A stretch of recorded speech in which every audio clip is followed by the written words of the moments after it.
honest, maybe I'm just biased, but I find service techs make really good installers because they understand how that equipment works. If you do install a unit, you do keep the service guy in mind. I think that's the benefit there. Be humble enough to know that you're always learning and that you can always learn something from anybody. That drive and that motivation, that'll take you really far. They're like, oh, you're a woman? And I'm like, yeah. Yeah. Yeah, good observation. So I try to be open-minded about it and just do my job. And usually 9 times out of 10, by the time I'm actually, like you said, finished and got them up and running, they're usually pretty chill and thankful.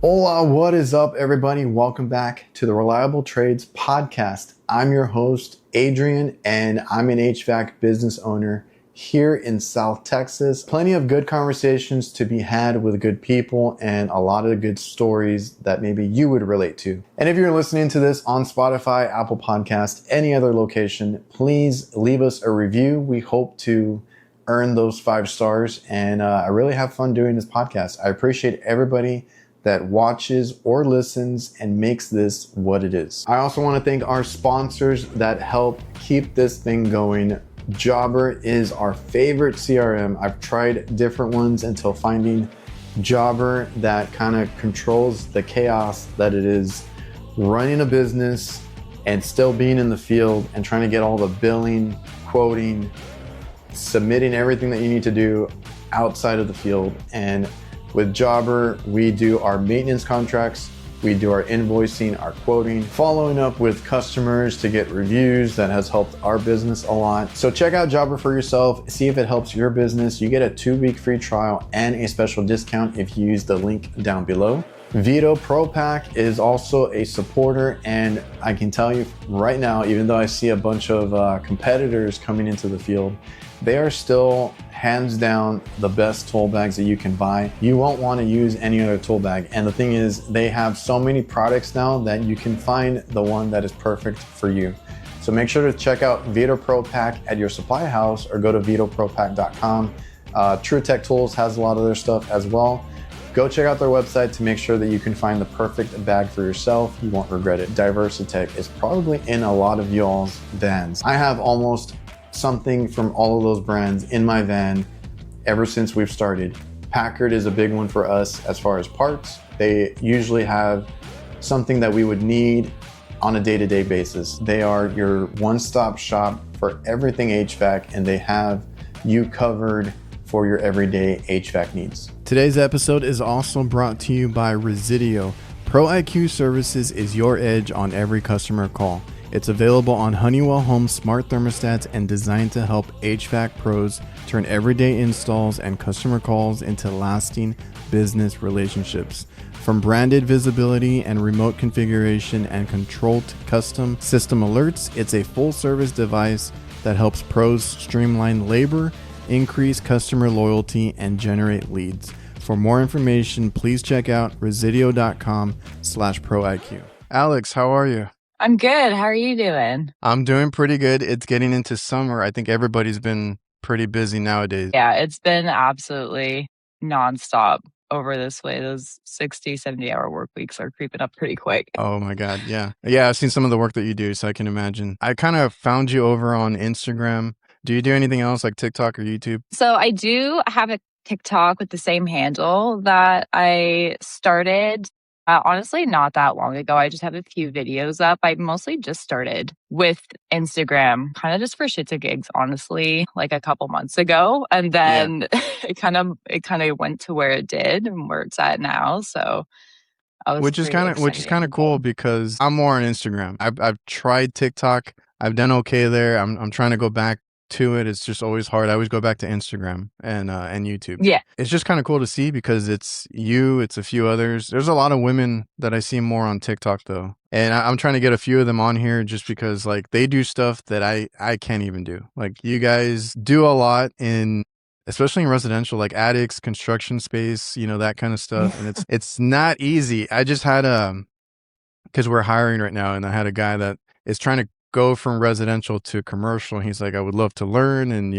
if you guys are looking, he was telling me I need to get out of these attics. I was like, dude, I won't even touch an attic. I was like, kudos to everybody that does residential because I just can't. Yeah, no, honestly, it definitely has its challenges, but I think, like personally speaking, I think residential is a really good place to start because it's not as overwhelming as commercial stuff can be. Like I've worked on some commercial stuff. I'm doing my 313A right now, and like some of the stuff they're talking about, I'm just like, it's mind-boggling to me because like doing residential work, obviously, it's a lot smaller. So I think in terms of learning, like stuff like the refrigeration cycle or whatever not, it's residential is a good place to start because it's a lot more simplified. But, the end goal for me as well is to get into commercial because like residential. Yeah, it's a little, it's weird. It's like easier nowadays to get into or to do well because you have so many resources. I'm sure you can attest to like, looking up stuff online, being able to find manuals online is a big deal too versus back,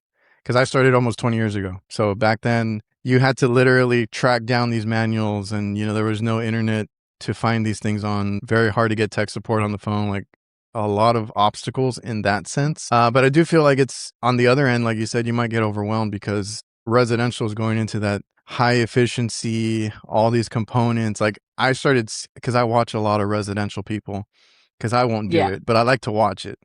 And I feel like it's getting pretty complicated nowadays too, with all the boards and communication and everything going into them. Yeah. And you know what? Like, that's the unfortunate thing about HVAC that I wouldn't say that I don't like, but all this equipment is becoming so expensive and so high tech, but the quality of the equipment is going down. Like people are paying almost triple what they were probably when you started, but their units are lasting like half the amount of time that they used to as well. Yeah, so it's hard to justify that. It's like the classic leaking coils, they don't last. I've seen it now more so on condensers because they're making that, if it's still copper, which I mean, I think we're going to completely aluminum at some point, but like even if it's still copper, it's like really thin copper or like the really small tubes and they just start popping like crazy. So I've done a lot of those repairs or having to get coils or not even able to get a coil and trying to talk to the customer, see what they want to do. And even in that sense, it's difficult. Like you deal more with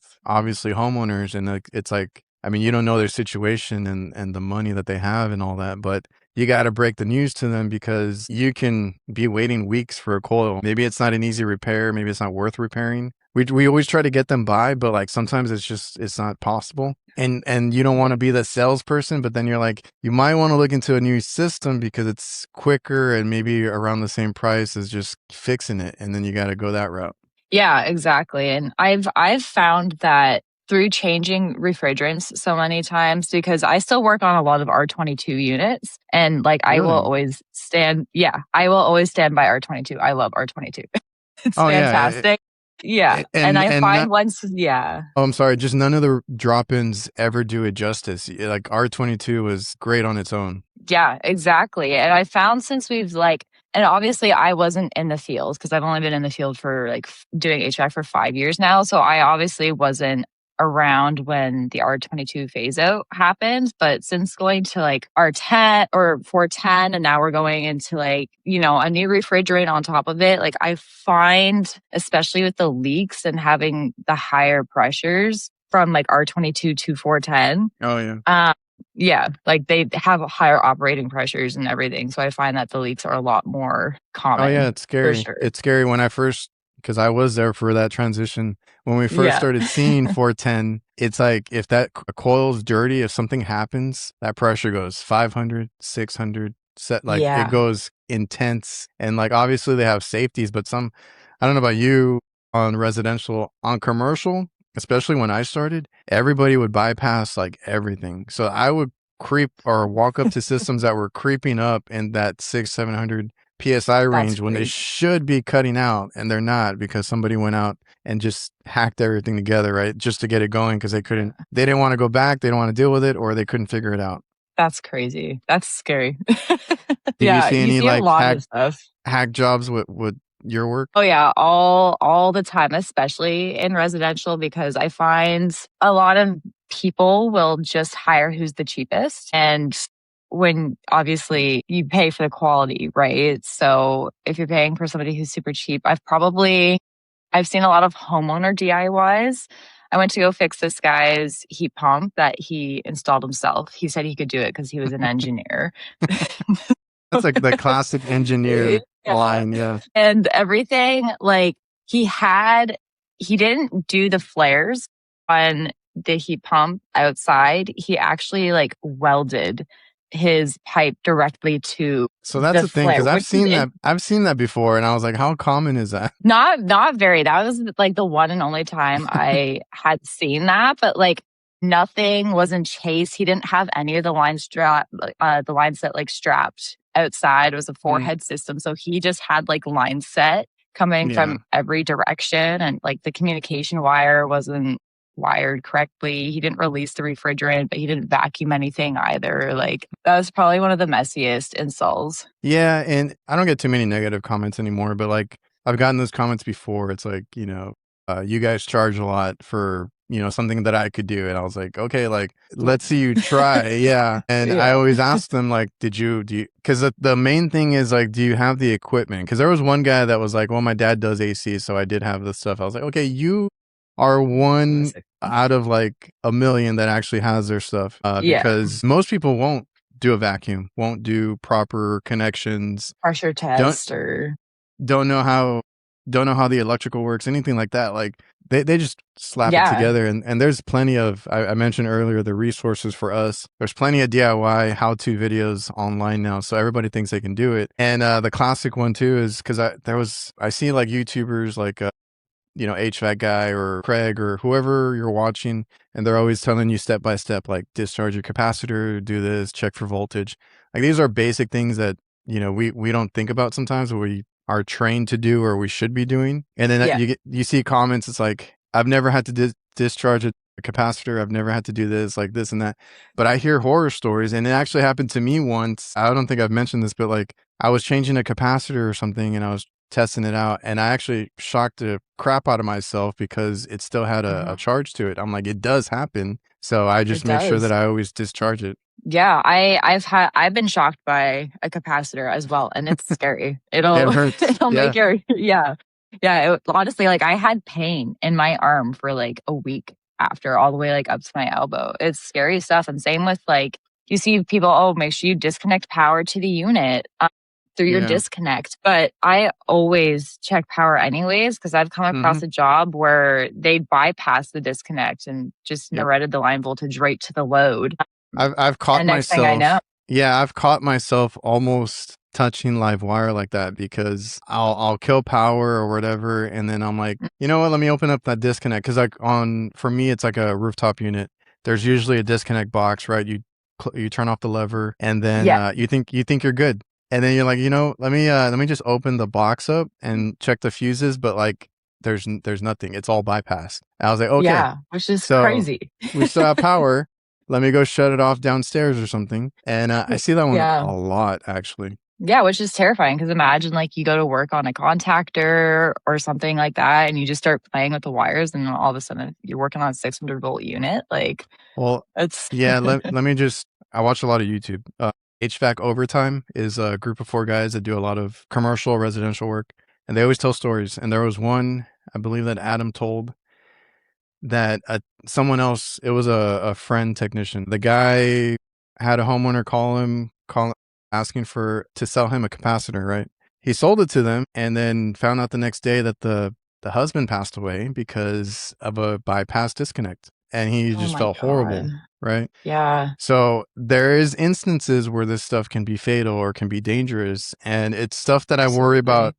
I worry about more now, having kids and a family to come home to, because before I didn't really think twice about anything. Yeah, well, absolutely, right? Like, especially, it's 5:00 on a Friday, and now you're getting to your second last call. It's easy to miss stuff. Like, it's easy to be like, okay, I just want to get in here and get it done. And it happens to like trained professionals too. Like I've caught myself rushing through calls because I still have 3 other calls to go to, but that's when the accidents happen. And as a trained professional, if that can happen to you, like as a homeowner that isn't trained to check for voltage, to check for whatever, like it's scary. You can get yourself into some sticky situations. for sure. Yeah, because it's drilled into us to check these things and to be careful, and we still have missteps and stuff like that. Because I've been shocked plenty of times at work, and you just have that like you get like really pissed off at the unit, and you're like, oh, like just check Yeah. next time, right? Save yourself that headache. And I deal with. I've never been shocked by anything. I think more than 208, or it's like a 115 leg, I guess. But I have customers now that are in the 460 volt range. And I was like, yeah, Yeah. I'm not taking a chance on Some of those. that. No, absolutely not. I was working on a 600 volt unit the That's other crazy. day. Actually, we were just doing a startup on it, and going back to like, the quality of equipment. They had the compressor running in reverse, because it was just wired wrong.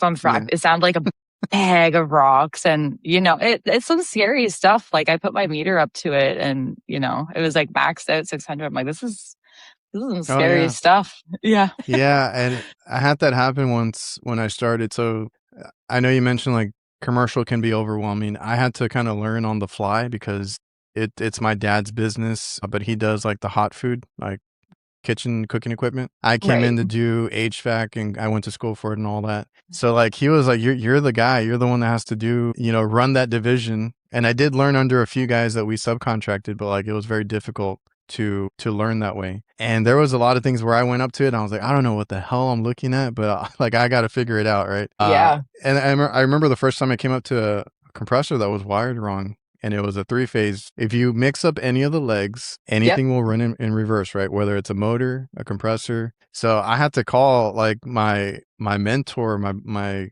the guy that I was learning from. I'm like, what is going on here? I'm like, it's running. It sounds weird and like all this stuff. The And he's like, suction line's hot. yeah, oh yeah, it's Yeah. scary when you don't know what it's supposed to do, and you're like, what is it? What's going on here? Yeah, all that stuff. And I was like, and I was standing right in front of him. I'm like, it's running. It sounds scary. He's like, Yeah. disconnected, switch the lines, call me back. I was like, okay, it's fixed. Like these are Yeah. things It's crazy. Well, and honestly, like once you come across that stuff once, you'll never forget though. Like, oh no, and I remember it vividly. Yeah, exactly. Like I don't know. For me personally, I find I thrive and learn best when I'm kind of just thrown into things, because I find that's when I am the most diligent and the most like step by step, let's figure this out. So I don't know. Like, I remember the first time I came across a compressor, like running a reverse, I sat there for like the longest. I was like, I don't know what is going on. And like, I didn't have any cell service where I was. I was on a rooftop, a tin rooftop in the middle of nowhere, no cell service. I couldn't Google anything. And it's crazy because it kind of just like popped into my mind. I was just like, I keep my school. This is going to sound super nerdy of me, but I keep my school notes with me because I'm in Canada. So we have 313A is our license for refrigeration and stuff. And I was just kind of like reading through my notes through motors and stuff. And it said, oh, to change the direction of the compressor or of the motor, just flip 2 wires. And I was like, I'm kind of scared to do this in the field without anybody telling me, like, you can do that. Yeah, because you don't know if the wiring's wrong. And then if you do it, you might blow something up, right? Yeah, exactly. And we're working on a brand new rooftop unit. Like, this is kind of intimidating. This is like my first year doing service on my own. I don't know what I'm doing.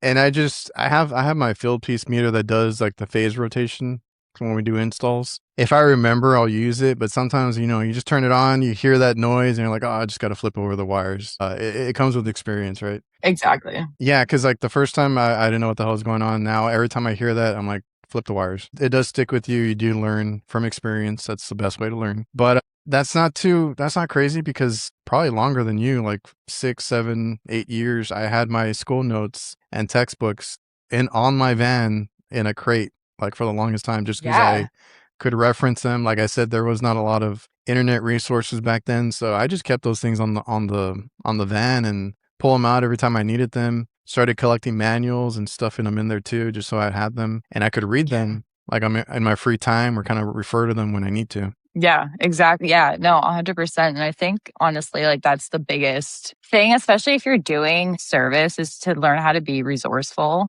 It's because you have so much access to the internet these days, but you're going to catch yourself in a crawl space one time, or up on a roof somewhere where you're not going to have service, right? So you have to learn to adapt and learn how to be resourceful for sure. You got to soak it up because you can ask people all day long, especially like we're talking about like nowadays, like you can call somebody, you can text somebody, you can look up something on YouTube.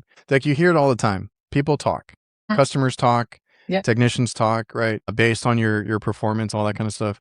It's the same thing back when I started. There was guys that were known for being on the phone all day and getting walked through these calls, right? And I still hear it now where the customer's like, they don't trust them because they're on the phone all the time. And it's not always like tech support. Tech support, I understand, right? You need to get a diagram, get warranty claim or warranty. Yes. Yeah. So sometimes I understand, but if you're calling your buddy all the time because you don't know how to, troubleshoot, that becomes a problem. That becomes a crutch. And you need to start learning and soaking up because you don't want to be that technician that's known for like, oh, I got to go call my friend because I don't know what I'm doing, right? I've heard that since I started and I still hear it now. So if you don't learn, people are aware. They'll pick up on that. Yeah, absolutely. And like, don't get me wrong, like sometimes we all need to call for help. Like I still do sometimes as well. But like you said, like customers, I've heard it before where I feel like it might be worse for you.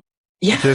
I haven't gotten into that discussion yet, but I feel like it might be worse for you. I've heard horror stories when I do have women on here about the interactions with customers and questioning what they know. So I'm sure it's rough. Yeah, honestly, it hasn't been as bad as I was expecting it to be when I first got in the trades. Like I've never had an issue. Well, maybe like a couple, but I've never had an issue with any of my coworkers. It's always been with customers. Yeah. So, if I show up on site, they're like, "Oh, you're here to fix my water heater or my AC, whatever." And I'm like, "Yeah." And they're like, "Oh, you're a woman." And I'm like, "Yeah." Yeah.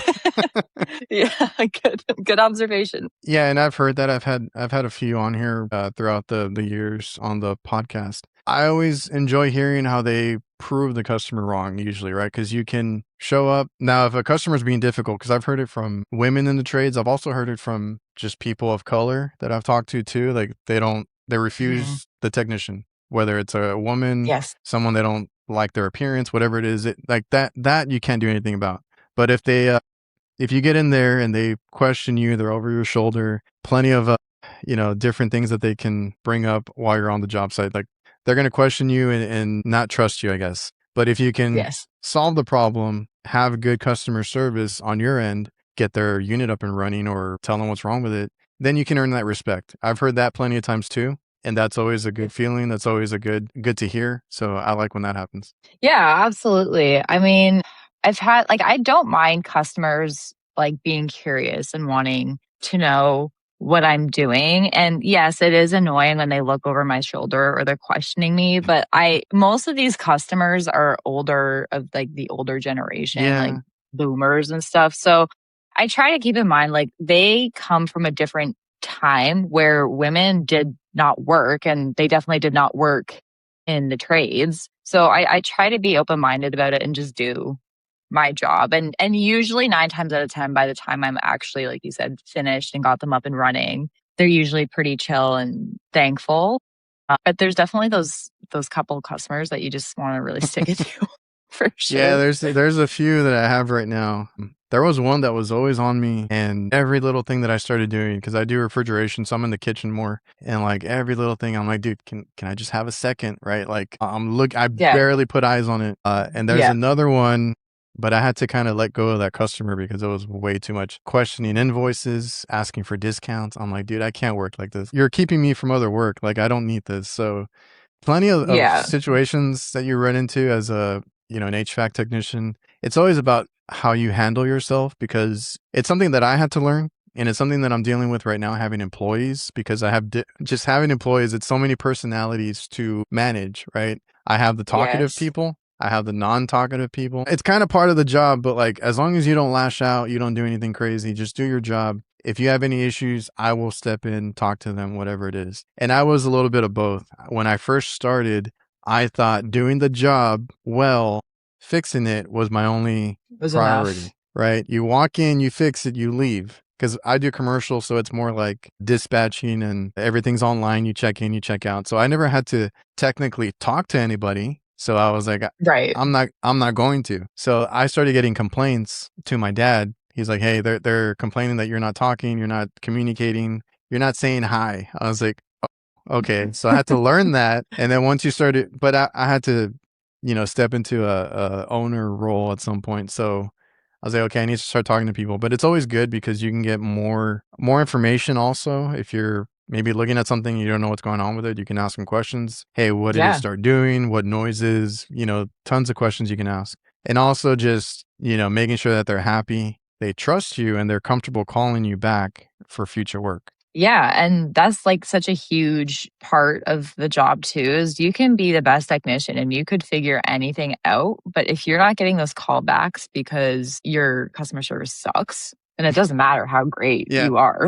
Like truly, like I come from when I was in college, I was bartending, so I've always been pretty personable with customers, and it honestly makes such a huge difference in how people trust you if you can learn to communicate. Like if I have the old man sitting over my shoulder, I'm not going to be like, yo bro, like go kick rocks. Like I'm going to sit there and I'm going to explain to him what I'm doing as I'm doing it. That way he's not understanding, but a lot of the time they just want to be included in what you're doing and know kind of what's going on. So if you can learn to like dumb things down for customers is such a huge skill. Yeah, Like that's something I've always thought about. I just never knew how to word it. I'm like, yeah, you kind of dumb it down. You kind of in their lingo, right? Because even myself, I have to say like Freon. I know some people get really upset at me as far as like HVAC technicians. I'm like, well, yeah, that's what my customer understands, so that's how I talk sometimes, right? yeah,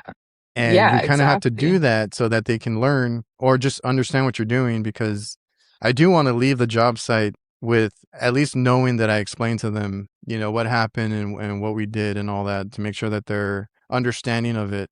But I also don't want to confuse the hell out of them. So I try to make sure No. that they understand what I did. Yeah, absolutely. And I think that what sets you apart, and I can always tell if a technician really knows their stuff by their ability to communicate it to somebody that has no idea about HVAC. Like Oh yeah. I could sit here and talk superheat, subcool, discharge pressure, blah, blah, blah, all day long to another technician. But to be able to actually understand what's happening and simplify it enough for a customer, I think shows a lot about your own understanding of the And trade. yeah, I don't feel like I know everything. I sometimes I hear other technicians talking. I'm like, man, they speak really well, the lingo, the technicality stuff, all that. But like, there is a sense to that, like you said, like being able to describe what you're doing or your work to somebody that knows nothing about HVAC, where they understand what happened or what's going on. I deal with that. I also deal with training. So trying to train somebody Mhm. that maybe knows a couple things, is green, and trying to walk them through things. Because I have guys right now that are coming from like residential type work or AC type work, and they're trying to learn refrigeration. I'm like, it's the same, but it's different. So let me walk you through it. Whole other task in itself is trying to explain to, somebody that doesn't know what you do that well. It was a learning curve for sure. But I don't know. I've always really enjoyed training people and showing them service. It's been something I've always been really good at. It's probably just like coaching background, growing up doing sports and stuff. It's just always been something I've been naturally good at. But it definitely can be tricky with some customers because some customers don't actually want to know. They just Yeah. are testing you. Like you Oh, I know what know. I mean? I had one of those not too long ago. It was a guy that his dad did AC work or something like that. So he questioned a few things, and I would explain to him. And he's like, "Well, my dad this, my dad that." I'm like, "So why doesn't your dad come over here and fix this? Like, you called me out." Yeah. Yeah, So literally, why did you call me? I had a customer one time. I was working, I think it was just just an AC. And he, like, the entire time, he's like questioning, what am I doing? Why did you do that? Oh my God, you put your gauges on. You lost some refrigerant. Like, and I got to the point, and it takes a lot to get me really frustrated with a customer. I stood up and I was like, you do it. And I'm like, literally, I was just like, you do it. I was just like, I'm like, you're questioning me and like, you seem to know what you're talking about. So you do it. And then he was like, well, like, no, I didn't say that. And I'm like, well, you kind of did. Like, you kind of yeah, did. In the commercial space, I don't see that too often. I deal with the same people like every week almost. But there are a few that, like I said, that do that. And on the residential side, I feel like because you see different people every day, like you're going to see a different homeowner. So I have a buddy, Wolf of HVAC. I don't know if you've seen him.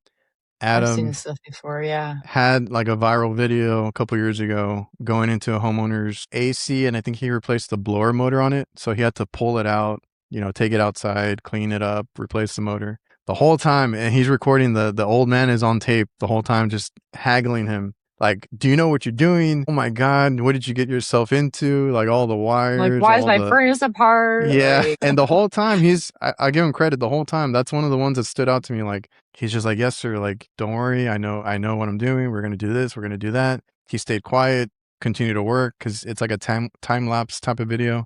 But he recorded the whole thing. And then at the end, the old man was like, well, he asked him if he needed help, but at the end he was like, oh my God, you did it. It's great. It works now and this and that. Like, oh my God. Yeah. And it's like, yeah. Crazy. It's like, that's wild what how that works. We're trained to do this. It's what we do. Yeah. I mean, like, and from the customer's perspective too, like you're sitting there and you're seeing this person take apart your furnace or they're probably like as a homeowner myself, or anytime I had to call anybody out, I would just rather not even look. I'll go to the next room because then I'm going to be the same way. Yeah, exactly. 100%. And like, I try to be understanding of that. And, it can definitely be difficult sometimes with really difficult customers. But again, it's just trust the process sort of thing. 100%.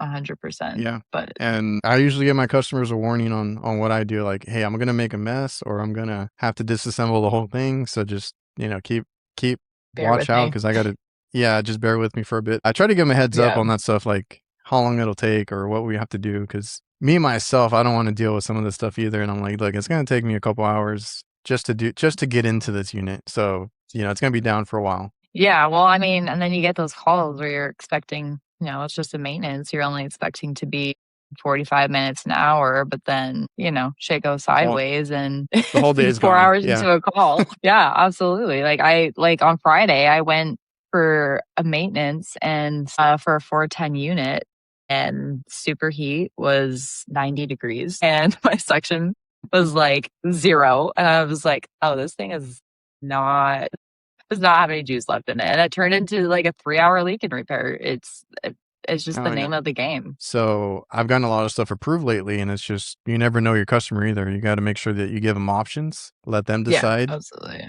And because sometimes I'm like, that they're not going to want me to do this on a Friday afternoon, or it costs so much money, but then it gets approved and all that. So just make sure that you do your due diligence, check everything, give the customer the options. Yeah, no, and I think like that's definitely one of the most important things. Is like the last thing I want to come across as is like a salesman. I'm a service tech. I like to fix things. I don't want to sell you a new unit if I don't have to. So definitely giving the customers the options and breaking down, this is how much it's going to cost. This is how much time it's going to take. Like I can definitely fix it for sure. And I think that's probably one of the more irritating things about the industry that I'm noticing is how sales oriented it's going. It's all crazy, these like mom and pop shops. Yeah. It's crazy because, and I don't know if you're seeing it too, but companies getting bought up and turned into that is a thing now too. The whole sales business model, stuff like that. So I've seen that too here now. Even on the commercial side, there was a pretty big commercial business. I wouldn't say they were direct competitors. I didn't see them a whole lot, but they went further out where we kind of end our service, and then they kind of went upstate a little bit. That company got bought out by Nextech, which is pretty big here now, and they're buying up everybody. So it happens to all businesses, commercial, residential, anything like that. And it's difficult because, they are very driven on sales. I had a guy that wants to come over and learn refrigeration. If, he's asking if we're hiring and this and that. I'm like, yeah. He's like, okay. And I straight up told him, I was like, I don't want to mess with your money because I know you're probably making commission. You're probably getting paid well. If you come over here, we don't do commissions. Like, we're not that kind of company. Right. So yeah, exactly. I told him, I was like, I don't want to mess with your money. I was like, you can make a lot here. You can get raises. You can, we do all that stuff, and overtime, plenty of overtime. I'm not saying him specifically, but there's a lot of guys out there that live off that commission, are jumping and hollering every time they get a sale, even if the customer Yeah. didn't need it. And it's just an unfortunate part, of the business. Yeah, no, 100%. And I find it gives almost like there's a really big company here in Canada. I'm not sure if they're in the States. Like Reliance is a really big company here. Enercare is a really big company here. And I find they're very sales oriented. Like they'll try and sell you a new water heater, a new furnace, whatever, if all you need is an igniter. Like it's crazy. And the price of the parts that they're selling is crazy too. Like I went into a call after one of those companies had been there to fix this little old lady's furnace who's living off of a fixed income, and all she needed was an igniter and like a good maintenance for her furnace. So, it ended up costing her like $300 with us. But this company that goes in there before tries to tell her you need a new furnace, like it's leaking CO, and like just taking advantage of customers. And it's really like sad to see, honestly. Yeah. Like it's just very, very unnecessary. And I think that it gives the whole industry a bad rep when you have those really big corporations that come in and like try to just sell customers shit that they don't need. It just gives EVERSITECH a bad rep. Yeah, because then, like I said, I've seen comments, I've seen feedback where it's like, "Oh, all of you HVAC techs are just trying to sell me something." I'm like, no, Yeah. I'm like, I literally have right now at this hospital that we've had like since we started, kind of literally working on like 25-year-old units, maybe even older. I don't know how old they are exactly, because they were there before we even started working there. And like I said, we've been in business 19, 20 years, so they've been there for a while. And I just got approval to kind of fix the ones that have been down for a while, because they had replaced maybe half of the refrigeration equipment in that kitchen, and the other half just stayed there. I got approval to start fixing all of them, so they still have units in there, like a handful of them that are approaching like 25 years or so. And I tell them like, yeah, you just need this and that. I can, get it going. Leak repair on this one, compressor swap on this one. Mm-hmm. You're good to go, right? So I'm definitely repair first, and it's so easy to just go to a customer and be like, hey, just buy a new one, right? And I get that a lot from when I do kitchen work. The cooks are always like, just tell them to buy a new one. Just tell them like, I'm tired of this already. And I'm like, I probably wouldn't be in business if I told that to everybody, because we don't make a killing on anything. We just try to, do honest work and honest prices, stuff like that. So obviously I make more money doing repairs than I do installs. Yeah, absolutely. And we never get installs. I'll be the first one to say, because you mentioned earlier they get the cheapest person. That happens to us on installs. So I show up like a month later after I condemned a unit. I show up a month later and see the worst install I've ever seen. I see that at a lot of places because they want to go cheaper. And I get it, because I think it is cheaper for them to get a low bid to install it, and then just have us go out there and service whatever they messed up. Well, yeah, exactly. And it's just, it is so frustrating. It's just because it's like buying like anything, it's like buying off of Temu versus like a reputable company. Like you're going to get what you pay for, and it's frustrating for sure. But you know what? I find if you can build that rapport with your customer and they can trust you to fix it, not just sell them something they don't need, then you have a customer for life. And that's going to have way more return for you than just maybe being able to sell a new unit. We're not there to make a quick buck. We're there to make, a living, because that happens plenty of times too, where someone comes in, and I know, because we talked to one of them. On the commercial side, we do have to deal with like bids and stuff like that, which is understandable. Yeah. So at first I took it personal. Now it's like, whatever, just trust the process. You do honest work, you'll get the benefits of, like you said, loyalty, good customers. We have customers that are like, don't let anybody else in here. We only want this company. They're told to get bids, and they're like, no, we just want them. So we have good customers like that. But every now and then they do require like 3 bids or whatever it is to do these bigger jobs. So we don't always get them. Yeah. And, I had to learn not to take it too personal. It's just the way the world works, right? So we had a lot of that, a lot of crappy work, but I try to take pride in what we do. And I've gone out, and it's like a lot of rub outs, because They didn't run conduit with the wiring. It's like rubbing on the unit. They don't use the right fittings. There's a lot of stuff. I have one right now because one of my guys went out to check it, and I was like, remember, that is the one that another company it's an RTU. They installed it backwards. So all the supply air comes out of one return grill, and all the supplies are the return. No, you had one job, bro. And I'm like, yeah, because every time I post like on That's YouTube when I do like my day in the life working on stuff, everybody always mentions the curbs or like the unit looks funny, and I'm like, guys, remember, I don't install this crap. I just come out to work. I service it. Yeah, you're the guy that's got to deal with it afterwards. Yeah, we have one, and I keep resharing it every now and then. That is like on two giant curbs. It's like it's the rooftop curb. Then it has a curb adapter to make it bigger. Mm. Then it has another curb adapter to make it smaller, and then it has a huge RTU on it. That thing looks like a boat. I worked on a unit like that. I have a video up actually on my page about it. There's like a curb and then another curb and then the rooftop unit on it. And I literally have to stand on like a 4-foot ladder that's on the edge of the railing to work on this thing. Oh, I've seen, yeah, I saw that one.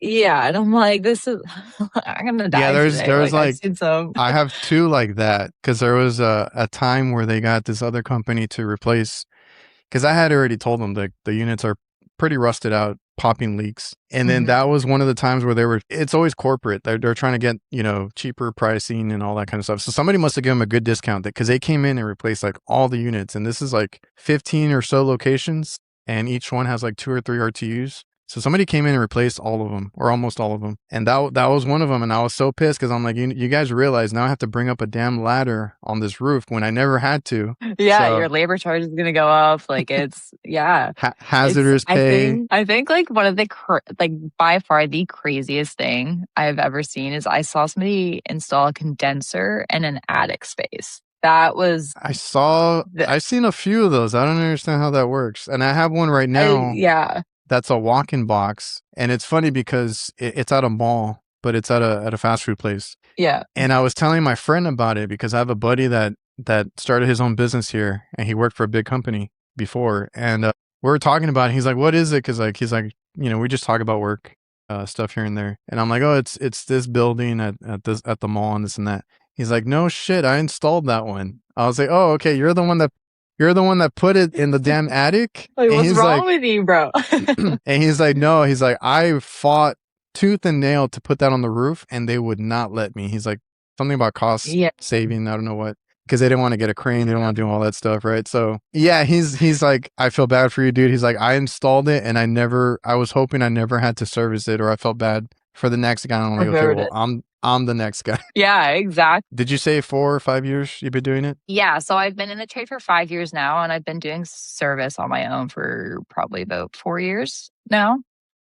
Did you start on service, start on install, any other? So I started on install when I was a helper, and then kind of just got thrown into service because our service guy at the company I was working for kind of got fired, and they were sort of like, "Hey, do you want to try service out?" And I was like, "Sure, why not?" And the rest is kind of history. I ended up really liking service. Did you learn a lot during install? Like, did any of that carry over to service? I definitely learned how things should be installed they were being. Yeah, because I find, maybe I'm just biased, but I find service techs make really good installers because they understand how that equipment works and how it needs to be installed to work efficiently. Well, you always, because I started as a service tech, and then we started doing, because I did refrigeration when I started, and that's kind of the stuff that I did, repairing reach-ins and freezers and stuff like that. And then we got asked to do AC work, and then I got into the AC work afterwards. And then we started doing installs and stuff like that. So doing service first, or that's your main thing, if you do install a unit, you do keep the service guy in mind. I think that's the benefit there, right? Like, oh, I got to service it and I got to fix it later, or motor might give out or whatever it is, versus somebody that just installs it, might put it up against the wall and not even think twice about it. Yeah, well, exactly. I've come across lots of units that, have 2-3 walls on either side. And well, one, they're like impossible to work on. And two, Yeah. like there's no airflow across that unit. I find service people that have seen that before know to not install like that. Like, don't get me wrong. I'm not going to be as fast or efficient as Oh, somebody yeah. who installs every single day. Yeah. But It takes me you know, way longer to install something than, some of my installer yeah, friends, just because I'm there like trying to remember how to do some of this. Like it takes longer. Yeah. yeah, absolutely. 100%. No, but I definitely enjoy service more than I did installing, I think, just for the challenge of service for sure. Oh, that's my favorite part, and that's what got me kind of hooked when I started. Was like once you start figuring things out, fixing things, and you're the one doing it. It's really rewarding, and it's just a cool feeling, Yeah. right? And then your customer's happy, and you leave the Yeah. job happy. Like that's like one thing I would definitely say is it's very frustrating at first when you feel like you don't know anything. And that's why I feel like a lot of people who get into the trade, they leave because they're like, I feel like I wasn't going anywhere, like I wasn't learning anything. And I'm like, just be patient. It takes time because you're doing as HVAC technicians, like you're not just doing AC. You're not just doing gas work. Like there's a shit ton of electrical, there's plumbing involved, there's hydronics, there's a lot of different stuff involved. So it takes time to master it for sure. Which I like if I could just do the refrigeration side, I would be super happy. I always get annoyed doing like the plumbing or the electrical. Yeah. I love the refrigeration part of it. That's why I do, like I said, more of the coolers, freezers, ice cream machines, like all that stuff is challenging, but it's fun to work on, in my opinion. So Yeah. did you go to trade school or did you just jump into it? Yeah. So I was working in forestry management and limnology before I got into HVAC. The work was nice, but like it was a lot of office work, a lot of computer work, not for me. So I kind of decided to give the trades a try. And I ended up actually going to college. I went to Georgian College in Barrie, and they have a 2-year HVAC program there. Really great program, but I do kind of wish that I did just got hired onto a company and got licensed through a company as opposed to going to college. But, I didn't know anything about HVAC before I got into it. So I did want to have some sort of education before just diving into it. So no trades background in your family or nobody else that did HVAC? Nope. I am the first generation to work in the trades. My family has owned restaurants my whole life. Yes. Or have worked in an office sort of setting. I have family, some of them are orthopedic surgeons, dentists, like stuff like that. So I'm the first person to work in my trades. Does your family still have those restaurants? No, not anymore. No. It would be kind of cool if they did, because now I could be like full circle moment, right? But yeah, or I'll fix everything. Don't worry about it. Because once your family learns that you do AC work or anything, that they call you for everything. Yeah, I have people calling from high school that I haven't talked to in 12 years. I have a friend that we're good friends. We used to be roommates and stuff, but I'm more of a text person, and so are some of my friends. So whenever the phone rings and I see his name, I know it's an AC problem. Yeah. And I'm right every time. Yeah, exactly. Yeah, you just get to know for sure. Yeah, I just answer. I'm like, what is it now? Like, what is it doing? Just tell me. You don't even need to say hi anymore. Yeah. Yeah. No, I have people coming up to me, like if I'm in the work truck having lunch, like people will just come up to me and say, hey, can you come look at my AC? Can you, like, people I haven't talked to in years hitting me up, and I'm like, you're not for free. So no background. So you just got into it, learned it pretty quick. I would assume. You said you had a sports background though, right? So you played sports? Yeah. So I was actually a horseback rider for 18 years of my life. I competed internationally. I did mixed martial arts for probably 8 years. And then I played volleyball as well. So yeah, definitely a very athletic background. How tall are you? I'm 5'11". Oh, okay. Yeah. Yeah. Athletic sports route. And yeah.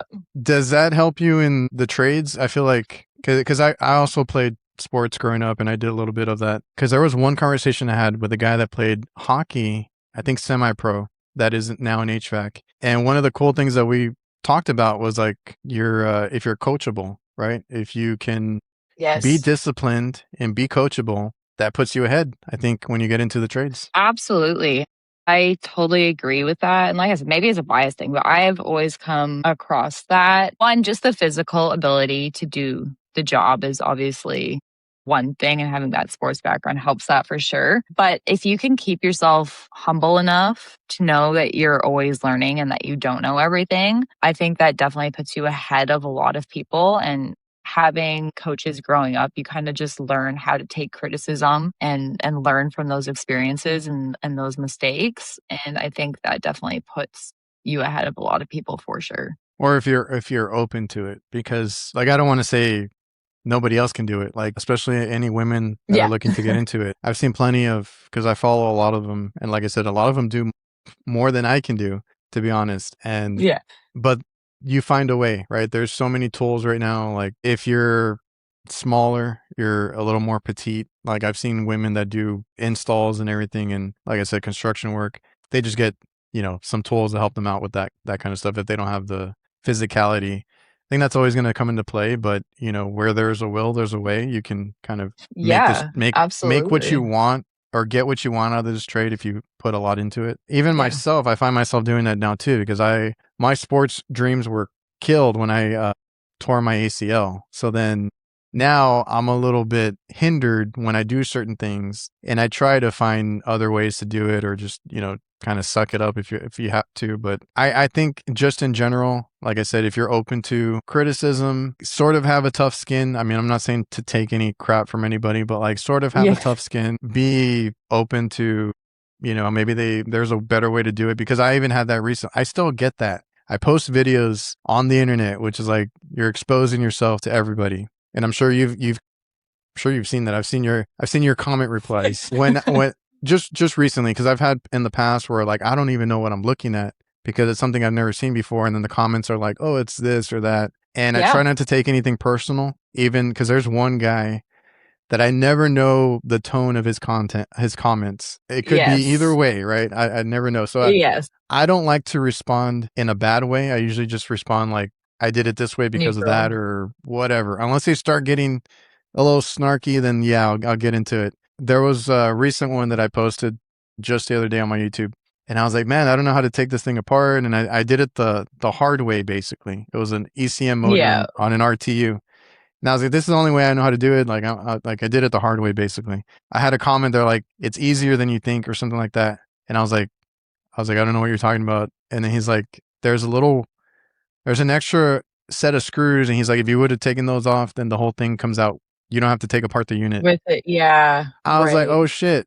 I was like, okay. So didn't know that. I learned something from the comments, even at, like I said, year 19. And I'm not going to get upset. I'm just like, thanks. I'll try that next time. Yeah, absolutely. And I do feel like an idiot posting that video now, but I'm like, I learned something. You learned, that's all that matters, right? And like, that's the thing is like, when you put yourself on the internet, like you have to expect the criticism and the hate comments, and people that are just trying to be helpful, like, oh, try this, try that. I'm like, oh, I didn't know that. Sick, thank you. But I get a lot of comments. I'm sure you've seen some of them. Like I get a lot of like really wild comments, and one of my downfalls, and I'm very aware of this, is like my like need to punch back harder.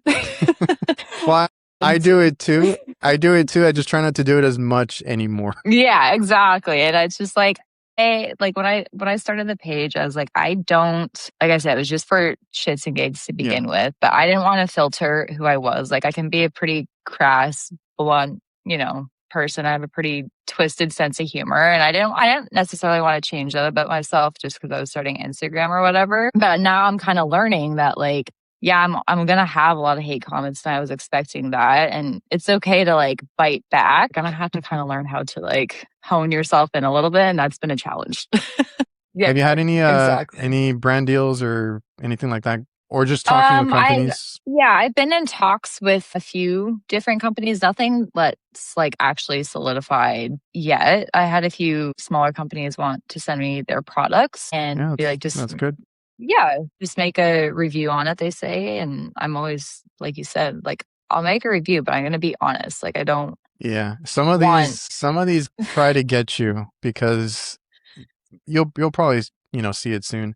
They'll try and send you a contract. They'll try and filter what you can say, what you can't say. And those are the ones that I tend to push back a little bit on, or I'll tell them, if you send it to me and I like it, then obviously I'm going to say, good things about it. And I'll just like nitpick at, whatever I don't like about it. But if you send me something and I don't like it, I'd rather just not even do the video because yeah, like you're going to try and filter what I say, and I can't say anything nice. no. And yeah. And that's exactly it, right? It's like, I'm not going to filter what I think about a product. Like, I don't want to do my followers dirty like that. And I don't want to become this dishonest. That's a whole responsibility that I learned after I got some momentum, because a lot of kids will comment or message me, what do you think about that tool? What do you think about this? Should I Yep. buy it? Should I I'm like, well, shit, that's their hard-earned money. I'm not going to be lying to them, right? So Yeah. that's something that Especially when they're starting out. that's what I get a lot of that. They're like, I just started in the trade. I want to buy some good tools. What do you recommend?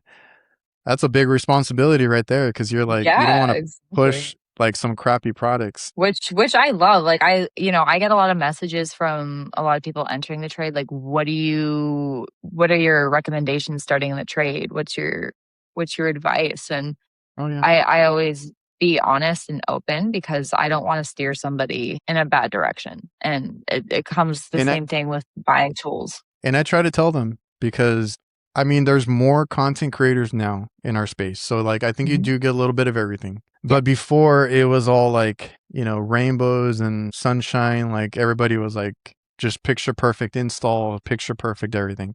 There is a reality to the trade that is stressful, that is hard on your body, that is overwhelming at times, that we've covered, during this episode. That is the part that I try to tell them too. Like, if you can tough it out, you can do a lot with it, but it's not going to be easy to get there. And I'm trying to tell No. my guys too that I'm hiring, like, give it some time, try it out. They get thrown into these nasty kitchens sometimes. I'm like, we'll pay you based on performance and based on what you can show us, and then you'll kind of reap those benefits later. But it's not easy, but it's not super difficult. It's just, you got to tough it out. Yeah. Like it just comes with the job, right? Like there's not gonna be like all this stuff that you see on Instagram. Those are these guys' like best days. Like, and that's why like I appreciate content creators that show the shit side of it too and show like, hey, you know what? Like this wasn't a perfect install for me, or I didn't do this perfectly right. I'm like, yeah, because that's real. Like that's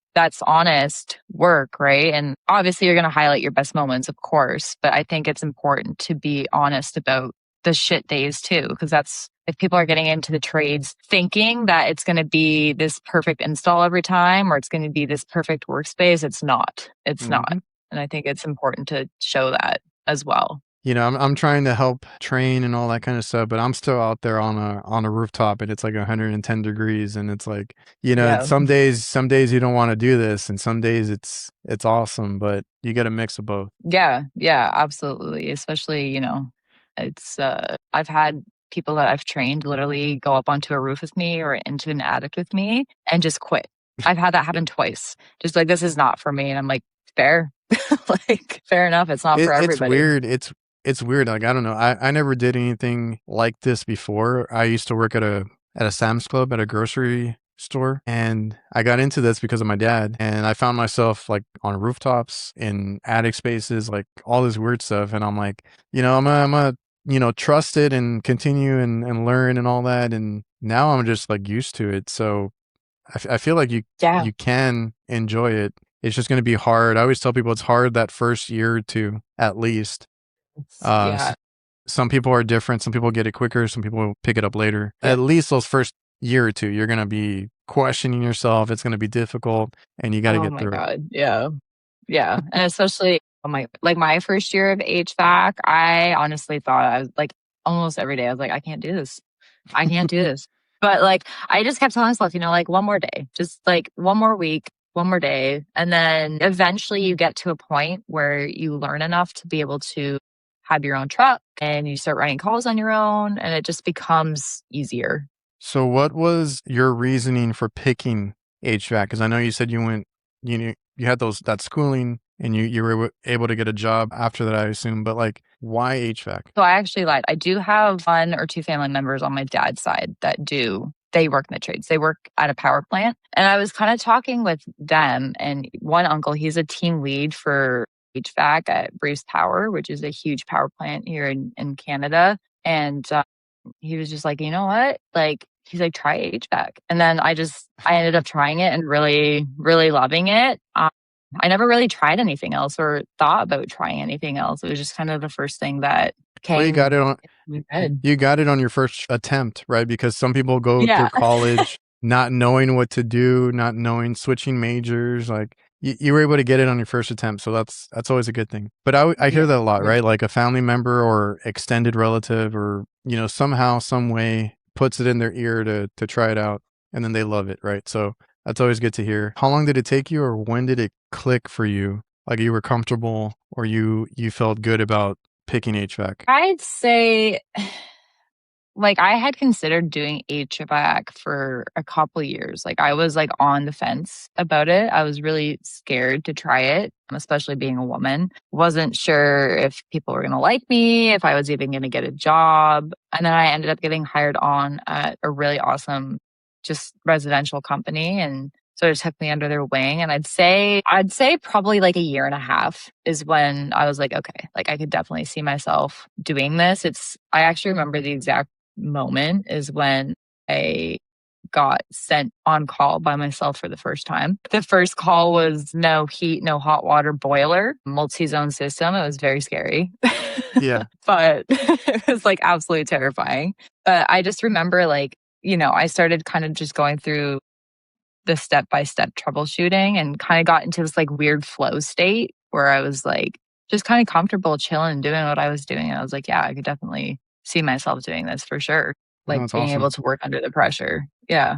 I remember those first few times going out by myself, and I'm like, why are you guys, leaving me by myself? But it's like a sink or swim type of deal. You got to figure it out, or you're not going to make it. Yeah, absolutely. Like your ability to be resourceful and figure things out is probably your biggest asset as a technician, for sure. And installs or service, like if you come across a problem, you got to figure it out. You're not always going to be rescued by somebody else, right? So was that are you still at that company, or did you change? No, so I actually just recently changed companies. I was at that company since I started in HVAC, so it was definitely a really hard transition for sure. But it was for my goal of wanting to get into commercial. So now I'm at a company that does a little bit more commercial stuff, but still does residential as well. So yeah, so you've had easy transitions into these companies, like no hard time, no issues with I don't know, I've heard different stories. Yeah. I mean, so when I was first applying to jobs, it was actually pretty difficult for me to get a job. One, just being green. I find people who have no experience obviously have a harder time getting a job. But I also had companies straight up tell me, like, yeah, we're not even going to interview you. And I ask why. And they're just like, to be honest, like, I don't think you would do well in this environment as a woman. We have some pretty old school guys. Like, I've had people straight up say that to me. And as much as it sucks, I do appreciate them being very straightforward so that I'm not subjected to that kind of environment. So yeah, it was definitely difficult interviewing because people automatically, when you're a woman, put this, and I'm not trying to sound like the woe is me, but like they put this wall up immediately, making all these assumptions about you. Like, oh, she doesn't have thick skin, she's sensitive, she's not going to be able to get along with the guys. Like, they have these assumptions about you. But, all it takes is one company to like take a chance on you, and then you can actually showcase. And I feel like that goes for everybody, not just women either in the trade. Yeah, and I've heard that too from everybody trying to get a job, and the experience factor, right? They want somebody experienced. I'm in the middle of hiring. I would prefer green technicians because we can kind of just train them, show them the ropes. That's how you want. They can grow and either stay or leave. Like I have no issue with that. We have a guy that came from nursing, and he's one of our better technicians. So yeah, I had my own assumptions for that one, but he's been great. So I can't even judge, Yeah, I think a big part of it is just like putting your ego aside, because you never know what somebody's capable of. Like, And that's been my experience as well. As a lot of people assume I can't do certain things, and you just got to keep your head down and work hard and just prove yourself. That's it. I just want to maybe end with a few questions here. What kind of tool bag do you rock? So I just have like the Milwaukee one right now, but I have my eye on some of the Velocity bags. I just need something that's a little better quality, a little Are you sturdier. using like a backpack or like a regular bag? Backpack. Okay. Yeah, I prefer a backpack. Oh yeah, I used to use a lot of backpacks, but now I kind of try to use some smaller bags I have like a install bag and then like a service bag, just so it's not so heavy all the time. So I try to separate everything now. But yeah, Velocity, they're, at least from what I know, they're up and coming. So I've seen a lot of stuff from them, and they're kind of going on that train too, of like they have bigger bags, backpacks, small bags, pouches, all that kind of stuff. Yeah, absolutely. You should reach out to them. I did reach out to them, and actually they're one of the companies that got back to me. So once they're a little bit smaller, so once they're more established in my area, so come July, I think they said they were going to get in talks with me about, possibly doing a brand deal or some sort of ambassador program, which would be pretty sick. So that's cool. I know they've been making the rounds, so that's cool. No, I've just been kind of keeping my options open. Yeah, because I used to buy whatever was at the supply house. A lot of those bags ripped on me. Nowadays, you can get better quality stuff, but you have to pay the premium for it. So I have a lot of like Vito Pro Pack bags, and you can beat the crap out of them, and they will last. And and I think they're in the same price range from Velocity. Like you pay for that longevity, the quality, all that kind of stuff. So once I switched from those once I switched from those cheap like $50 bags or $90 bags, whatever they were, that I had to buy several times. Like I'm like, I should just buy once or invest once and then, get something better. That's exactly where I'm at right now. I've had my eye on the Vito bags as well. They're also very, very nice bags. I just haven't is there one that you like more than the other? Like, is there a brand that you're, bags, there's it's hard to choose. Brand wise, I like Vito because it's readily available where I'm at. Right. So like it's at the supply house. Now you can get it pretty much anywhere. And if we're comparing the two, Vito has just more of a lineup. So I try to stick with them. Like I said, I have a wheeler bag. So I have a backpack that has wheels on it that is a little easier for me to carry now. Yeah, and I got those for my senior tech has one now, and my dad has one now. So like they love that. And then they have the smaller bags that I try to use because I'll get down and it's like if I'm just changing a capacitor, a thermostat, or something like that, I don't need the whole. Yeah, you need a couple things. Yeah, I don't need the whole truck, so I'll just take a little pouch. So save your back, exactly. Well, now I think about that, right? Like I mentioned earlier, I do think about things like we're on 20, 30-foot rooftops sometimes. You're on a sketchy ladder. You're dealing with high voltage. You're carrying stuff up a roof. Like when you got to go do a coil change, compressor change, you're taking up your whole truck to a damn rooftop, right? So just whatever you can to make that easier. Yeah, exactly. So that's kind of definitely where I'm at now. Is I've been lugging around this big old bag with me everywhere I go, and I'm like, I don't need to keep doing this. So yeah, people keep asking. I mean, I own my own business. It's a little different, but people keep asking me like, why do you spend money on this, spend money on that? I'm like, because I'll pay for convenience at this point. Like I want to make my job easier. So before we get off, we've been here a little over an hour. Great conversation. I think we hit on a lot of notes that I wanted to go over and, hearing your experiences and stuff. So before we get off, if you could maybe talk to some of the people coming into the trade, maybe some of the women, anybody that's looking. And I've had people that get into it, at a young age or at an older age, right? It doesn't matter. Cause I interviewed somebody that was a woman that got into it in their like 40s. And I'm like, that's awesome. That's great to hear. And they're thriving. So anything for anybody coming into the trade, kind of like looking into it. Yeah. So I would definitely say keep an open mind and just be persistent when you're coming into the trade. Like I mentioned earlier, be humble enough to know that you're always learning and that you can always learn something from anybody, whether that be online, it's a foreman you're working for, somebody that's older, younger, man, woman, like you can always learn new things. And I think if you keep that interest and that drive and that motivation, that'll take you really far in the trade as well. But you have to be willing to work hard. You're not just going to be given things, right? Like you have to work for them. Absolutely. Yeah. There's conversations I've had with people recently, potential hires, employees. And I like the way that you worded it, like stay humble and work hard and it'll pay off. That's the bottom line. Yeah, and absolutely. And if you're a woman coming into the trade, you definitely do have to have thick skin. Like you can't be offended by everything that you hear, but just you have to work as hard as everybody else. And that's just the end of it. I think women do really well in the trade. I feel like they might have to work a little bit harder just to be completely fair. It's true. Yeah. No, it is true. Like I definitely had to prove myself to my male co-workers more than they had to, because people have their assumptions about women in the trade. It's not a common thing, right? Like at the end of the day, you're not used to seeing that. So you're going to have to prove that you can do the work. But we are seeing a lot more, especially with social media. There's so many women in the trades, like so many different kinds of trades. And it's great to see. And even people like I've seen,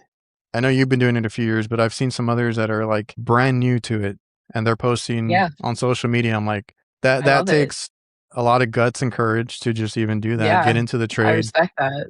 And post about your journey and stuff like that. So I love seeing it too. It's a great change.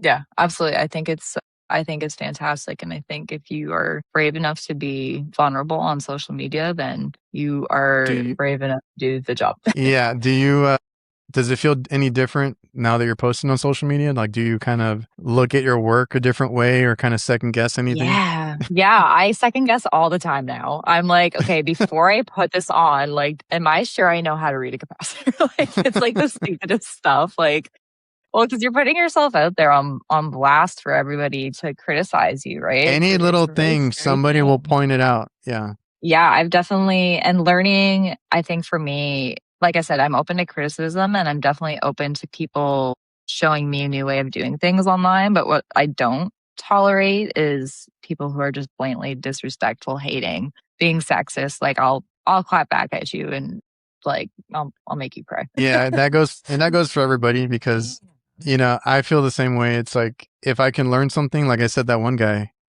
he says it in a sarcastic way, so I never know how to take it. But if exactly. it's valuable information, cool, thanks. If you're calling me names or being disrespectful, then I might say something back. Yeah, absolutely. And I think that's like another thing with people getting into the trade is, yes, you have to have thick skin, but at the same time, like be careful. You stick up for yourself. Yeah, like don't be afraid to advocate for yourself.